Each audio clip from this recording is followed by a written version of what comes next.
Do you ever get the feeling that your video edits take forever?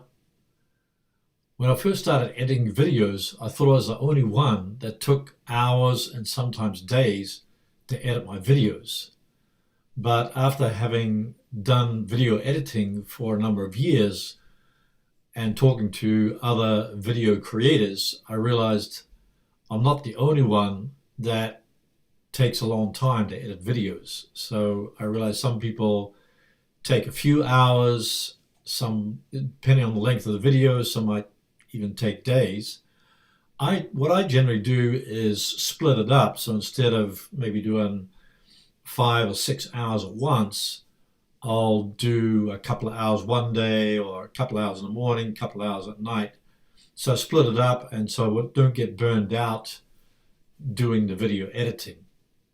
So in today's video, I'm going to be talking about how to edit your videos for YouTube for beginners, but people that are already editing the videos, hopefully you'll pick up a few tips, because I'm also going to talk about some tips and tricks that you can use to edit your videos faster, so you can get some of that time back and spend more time making content and also become more efficient in your video editing process. So my name is Herman Drost, and my channel is all about how to grow your audience on YouTube so you can generate traffic, leads, and sales on autopilot. So if you can edit your videos faster, you have more time to create new content and upload videos on a more regular basis. I'll show you some tips and tricks how to quickly do like a rough edit and then go into more detailed edits. Ali's using iMovie. That's what I started off with. I started off with iMovie on my phone because I was using my phone all the time for shooting videos when I first started. And then I moved to iMovie on the computer because I had the Mac, and then moved over to Screenflow, which is also just for the Mac, and I found that was very easy to use and has a lot of enough features that you can create actually a good video. So generally what I start with is when I'm doing the filming, I'll try to have the edit in mind. So if you think ahead how you're going to edit your video, say you're doing a cooking scene, then sometimes I'll write in a script, I'll write out the points I want to cover, but maybe if I'm shooting outside or in different locations, I'll put them down the locations, maybe in front of a lake, in front of a tree, so I'll kind of plan out the scenes and what I'm going to say ahead of time so that the video flows when it comes to the editing process. So it kind of cuts down a lot of time trying to find all the clips and everything. So I would say plan out your video beforehand, and then you have less cuts to do. Write out a script, what you're going to say in the video. It doesn't have to be line for line, but it can just be several bullet points.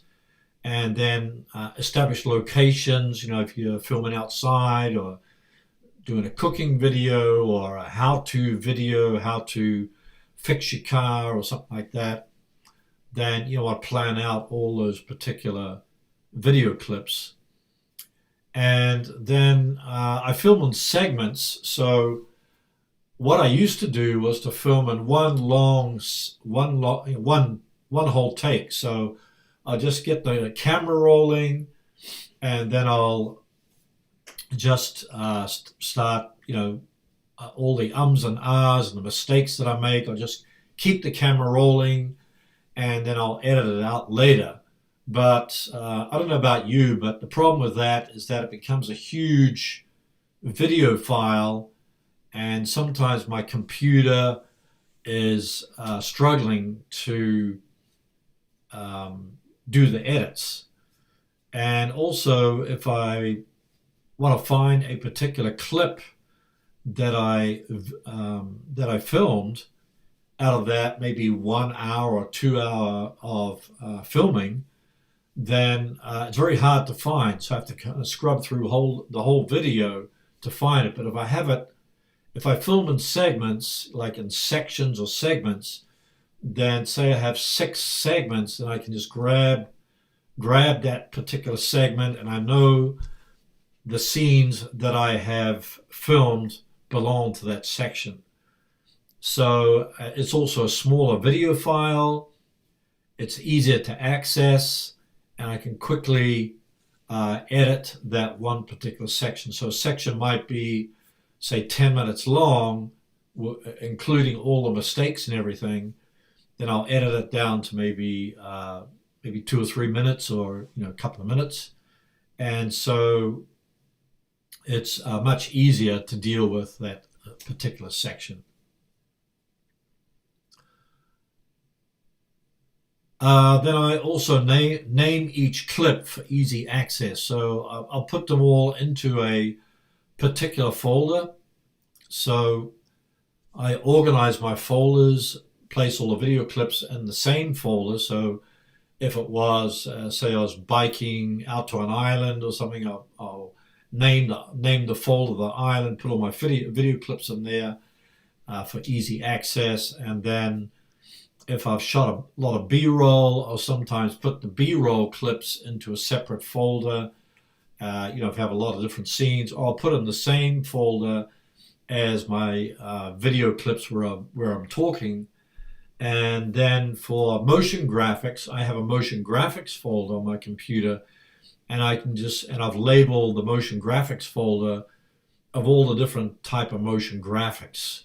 So if I want to put a subscribe button on my video, if I want to add lower thirds, if I want to add some effects, then it's all there in the motion graphics folder, and I can just quickly bring it, drag and drop it onto the timeline, and so makes it easy to access. And then same with music clips. I don't use music that often as I did before, but I'll have maybe 10 music clips in a folder, and then I know if I go to that folder that I can just pick and choose the type of music that I want in my video.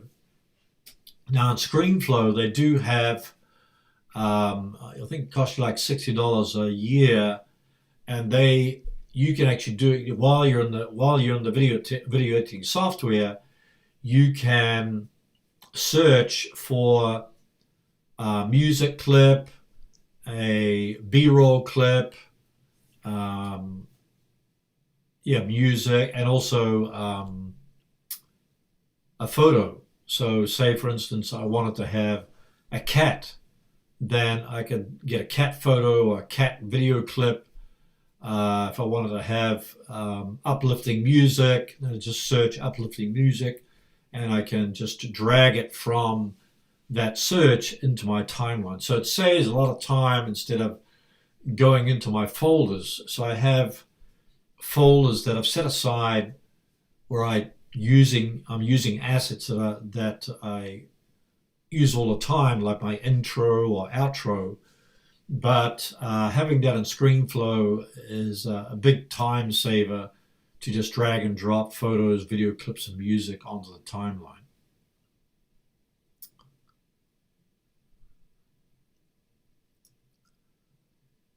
Okay, first thing I do after I've done all that, I'll create a new document in my video editor. So this is Screenflow I'm using, and it'll typically be 1080p, the high definition resolution, and then my document will be 1920 by 1080 pixels. So generally I find that's the best size. I work on an iMac computer, so it kind of fills up much of the screen. So when I had a smaller computer, it was more difficult, or if you did it on the laptop, you have less screen space. But when you have a large screen, it makes it faster and easier to see the edits on the timeline. So that's another great thing. So you create the new document, and after you've done that, you want to add the media or import the media to your timeline. So here I've got my video editing software open, and here you can see all my video clips. This was like a bike ride I did to on a bike trail, and I put all the scenes here. Then I added the music, etc. So basically, you're going to bring all the clips from your folder. You've got it from your SD card, and then you've transferred it from your SD card to your folder. Then you're going to bring all these video clips to the timeline, and then you organize them in a correct order. So this is kind of the first thing I do. I'm going to put all the clips on the timeline, and then organize them, how I want them. And then from there, I'll go straight into a rough cut. Now, the rough cut, what it means is you're taking the raw video clips and you're just extracting the scene or the talking head from those video clips. And so you're chopping possibly the front and the end, and you're just preserving the clip that you want. So some points about that is once you got all your video clips on the timeline, you're going to go through a quick rough edit, and you're making quick decisions, what you want to keep, what you want to throw out, and basically you using the split feature on your video editing software to split the video clip and then eliminate what you don't need. So you're making quick decisions. You're not worrying about getting a perfect video the first time around. And also you want to make sure that your video flows. So if you start from the very beginning and doing very detailed editing, then you're kind of getting stuck in the weeds and you're missing out on the flow of the video. And especially if you have a long video like 10 or 20 minutes, you might kind of lose what you said at the end, or when you get to the end, what you said in the beginning. So you're not really, you're kind of losing the flow of the video. So that's, and you might forget what you said. So when you do the rough cut, I usually start, so maybe I have like 10 clips, and then I'll start not at the front of the timeline, but at the back of the timeline, and then work backwards. So if you've got a long video clip, say like a 10-minute video clip, you're starting at the end and you're working in reverse so that your last take is really the take that you want, because the first 5 or 6 takes you maybe you were rambling or you weren't very clear about what you were going to say. But your last take, you finally got it right. So when you reverse edit, you start from the end and you grab that last take, and then you eliminate the first 5 takes. So when I first began video editing, I'd always start at the beginning and I'd go through all those 5 mistakes, all those 5 first takes before I got to the final take. So I would waste 30 minutes watching each clip within that video clip before I got to the last take. So this is a hot tip, is to start at the end, then reverse edit, and then what you're basically doing is cutting out the ramblings, cutting out, I also cut out the breaths, like you take a deep breath and then you start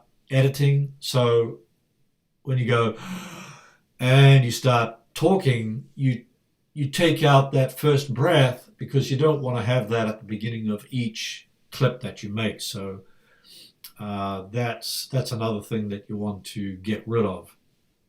And then as you're doing that rough cut, you're also making notes. Maybe you left out some B-roll or want to add some B-roll, or maybe you left out a point or wanted to add a point. If you're doing a talking head video, So what is it that needs to be added into the video? So you keep in the flow of the video, but then quickly you're making fast decisions, then making notes, what you want to add, what you want to subtract. And so that rough edit could be, if you're filming like an hour or two video, it could just take you 30 minutes to do the rough cut. And then after that, you go into more details. So starting from zero, saying, funny, I do the same with my game content. Last is always the best. Yeah, absolutely. It's definitely saves a ton of time.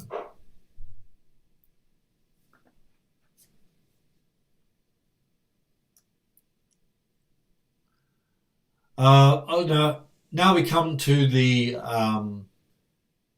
more detailed editing. So in the detailed editing, after you've gone through and done your rough cut, and you kind of got an idea what you want to put in your video or eliminate in your video, then you want to add your B-roll. So maybe there's a mistake where you're doing a talking head video clip and you just happen to look down instead of looking at the camera. So instead of redoing it, you could just add some B-roll to cover over that mistake. Or maybe that you wanted to illustrate something that instead of talking about it, with video, people want to see what you're talking about. Instead of just talking about it, you illustrate something with some B-roll. So this could be, if you're cooking, then maybe you'll show you making the cake or putting the cake in the oven, etc. So, and then you want to also add text. So this could help clarify your topic, or maybe you could say, well, this is tip number 5, and then you give the topic, how to edit your videos. So then you could add that overlay to your video. And then if you want to spice up your videos, you might want to add some effects. So I was just editing a video today that's coming out next week on how to monetize your videos without being a member of the YouTube Partner Program. And then I mentioned about hot tips in there, and I have some fire going in the video. So that's an effect you can put in there. And so you want to, add some effects that kind of helps reset the attention of your viewers. So when you're creating a video, you're starting off with some hook at the beginning that could be teasing people about what they're going to experience later. So if it was how to fix your car, maybe you show some very quick clips of your car before and your car after, or quickly going through, what they're going to experience in the video later. You could also ask a question. You could also do something entertaining at the beginning. So you're going to hook them at the beginning, but then how you're going to keep their attention after the 15 or 30 first 30 seconds is very crucial. So if you can hold their attention for the first 30 seconds, there's high probability that you're going to keep that engagement throughout your video. And in order to do that, you want to reset the attention using B-roll, using effects, using text, transitions, etc. So this helps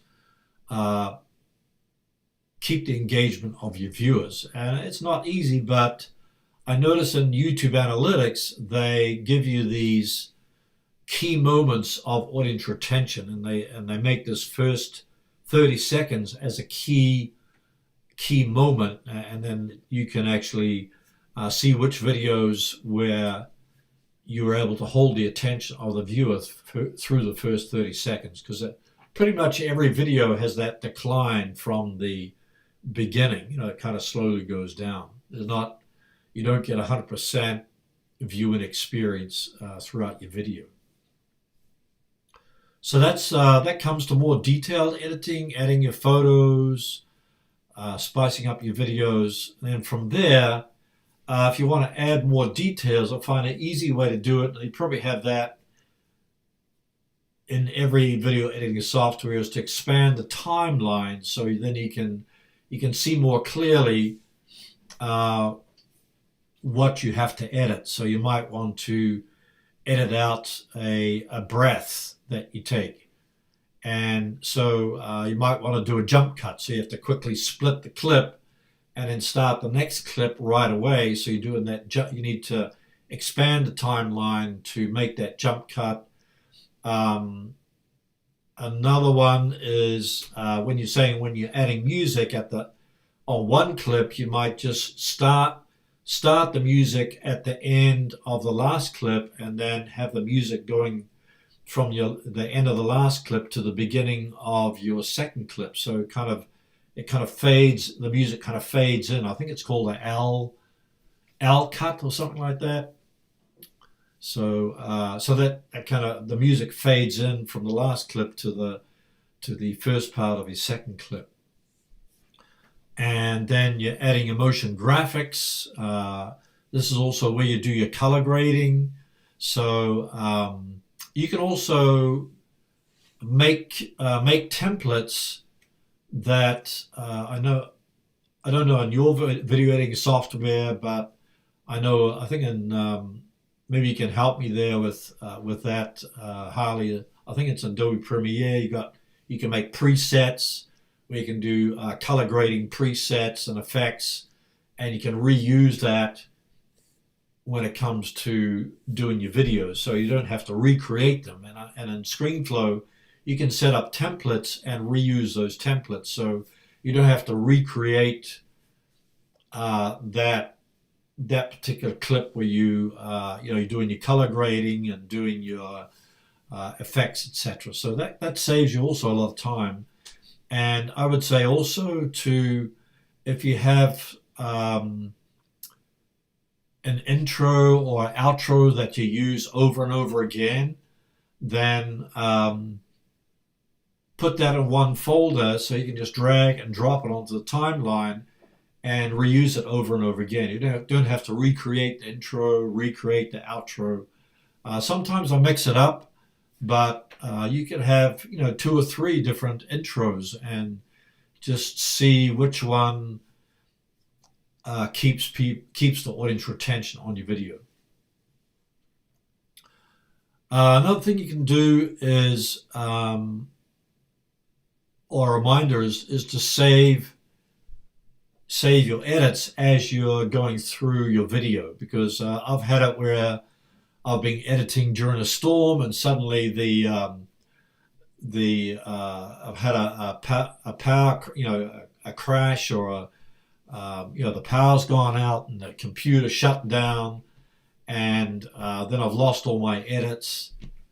So I've lost like 2 hours of work, and sometimes the computers crash for no reason, and I forgot to save the video I was editing, and as a result I have to start all over again. So save as you edit your video, and you might have also deleted the files already off your SD card. You didn't save them, and so that would be really miserable, because if your computer crashes and you haven't saved your video file and you haven't saved the raw files from your SD card, that means you have to film all over again. Another thing you can do to save time is get familiar with your video editing shortcuts, your keyboard shortcuts on your for your particular video editing software. So if there's a shortcut for splitting your videos, you could use your mouse in one hand on the right hand, and then with your splitting your video clips, you could just use your shortcut on your keyboard with your left hand, so you can just between your left and right hand, you can quickly go through splitting your clips, editing your timeline. So those are some tips on speeding up the video editing process. Sleep on it. So I've discovered that, if I've been editing for like 4, 5, or 6 hours straight, then my mind is not as fresh or not as creative. And if I have, say, a deadline, then I might rush through my editing. And then I'll finish the editing, I'll upload the video, and then if I look at it, say, the next day, I think, oh my goodness, what was I thinking? And I've already uploaded the video. So my recommendation is, after you've edited your video, let it sit overnight, sleep on it, or go and take a walk or do some exercise. Basically take a break and come back to your video with a fresh mind, fresh eyes, and then try to look at it from the perspective of your viewer. And if you do that, you'll find mistakes and things that you want to add to the video, based upon a fresh perspective. So you're eliminating mistakes, or maybe you repeated things that you didn't pick up the first time, so you're removing what's not essential, and maybe adding or removing something that's essential to the video. So I find that for me at least, it works well, having a fresh perspective, and you come out with a better looking video.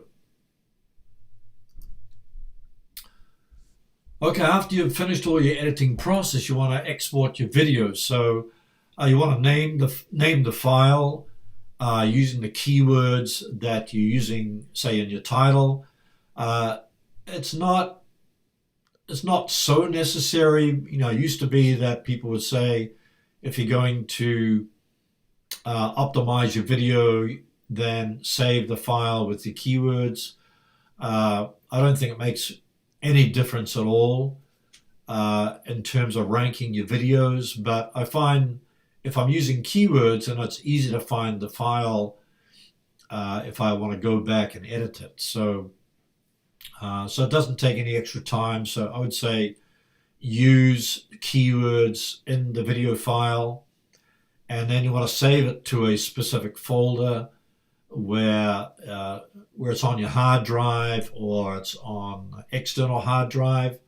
So when it comes to organizing your folders, usually what I do, I've got a video, I think videos 2020 folder, and I've got all my videos in there.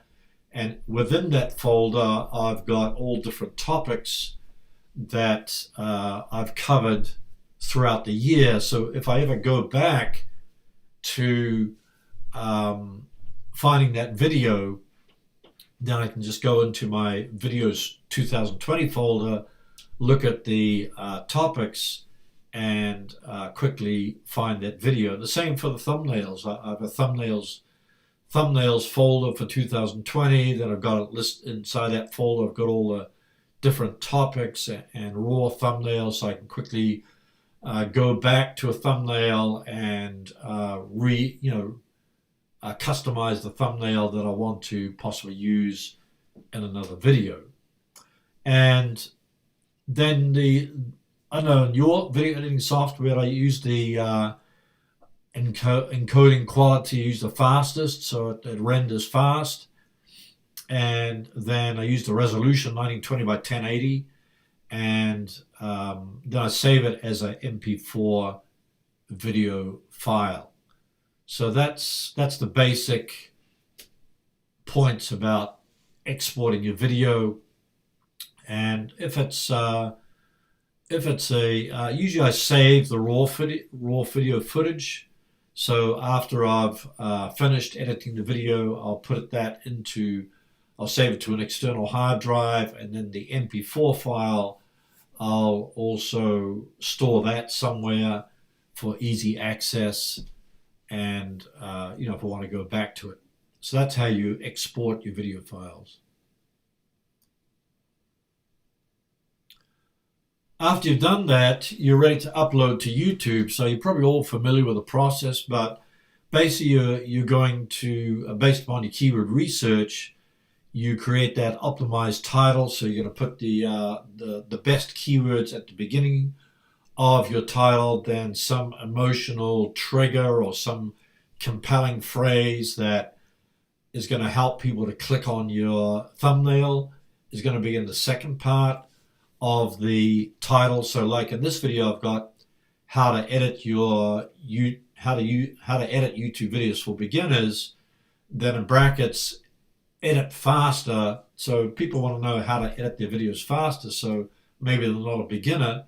So that's kind of a catchphrase that you want to use to get to win the click. And then you're going to add your optimized description that containing your keyword phrases, creating your custom thumbnail that is going to reinforce what you've said in your title, then adding your tags, which is not so important these days, but for relevancy's sake, it's definitely worth still adding to it. And then you're going to choose your language, choose your license. It's not going to be Creative Commons license, and then you choose your category. And then you're going to add your end screen, which probably you have assets for those, and adding your cards to link to maybe a similar video. And then you're going to select your audience. It's not made for kids, whether you want to monetize the video or not. And then your visibility. So usually what I do is I'll save the video as unlisted initially, and then I'll that unlisted video, I'll add a URL in the description, and then maybe I'll pin a URL or the next video to watch, pin that to the top of the comments. So you can do all this after you've uploaded the video and you've got it unlisted. You can still optimize the video, and then when it's ready to go public, which I usually schedule it to go public, you've got it ready to go. So that's kind of basic optimization and upload formula for publishing your videos.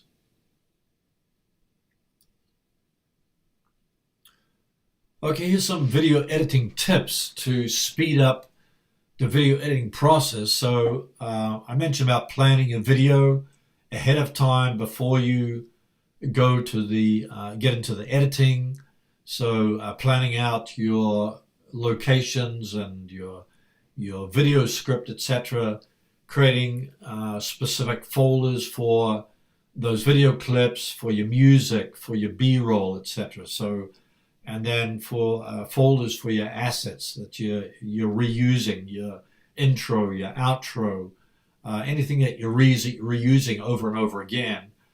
And then when you're editing, you're doing that rough cut. You're gonna, maybe in 15, 20 minutes, you're going through, starting from the end and working backwards, quickly going through, making fast decisions, not aiming for perfection, to see, how the video is flowing.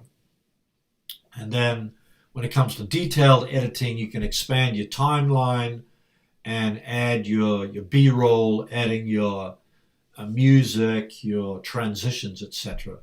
And then to speed up the editing process, you can also make templates for the effects that you're going to use each time for each video that you create.